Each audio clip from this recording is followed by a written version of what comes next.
juriste de formation. Donc, je suis passé par l'Université de Lille, où j'ai eu une licence en droit français, anglais et allemand, donc droit comparé. Et j'ai continué par la suite avec un master professionnel en droit français, anglais, allemand toujours. Donc, c'était pour résumer comment on peut comparer un contrat français par rapport à un contrat allemand ou une loi française par rapport à une loi anglaise, etc.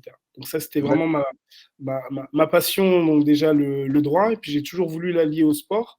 J'ai eu dans mon parcours donc, professionnel l'occasion de travailler avec la Fédération congolaise de football, donc sur des questions notamment de binationalité. À l'époque, on essayait de faire venir des jeunes joueurs qui étaient nés en France, en Allemagne, en Italie, mais qui avaient une ascendance congolaise.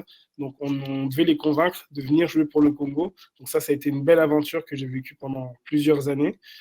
Par la suite, je me suis plutôt spécialisé dans le scouting, où j'ai commencé à recruter, notamment pour des clubs anglais, dont Manchester City, ce qui m'a ouvert effectivement un réseau et pas mal de portes dans le monde du sport.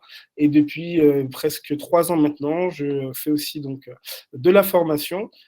Au départ pour l'université de Lille et puis petit à petit j'ai allié le droit et le sport et je suis chez Winsport School depuis maintenant plus d'1 an et demi en tant qu'intervenant en droit.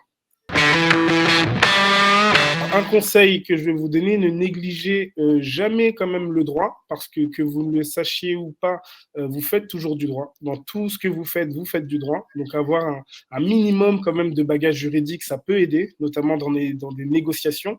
Je vous conseille aussi, quand vous êtes en tout cas très passionné, notamment par le sport, par le football, pardon, de se renseigner aussi sur ce qui existe en termes de concours, parce que Winsport School, d'une certaine manière, vous aide aussi indirectement à préparer certains concours. Donc ça, je vous conseille aussi très sincèrement de vous renseigner là-dessus et puis aller de l'avant. Et n'oubliez surtout pas l'anglais. Dans le monde professionnel, ça peut vous servir.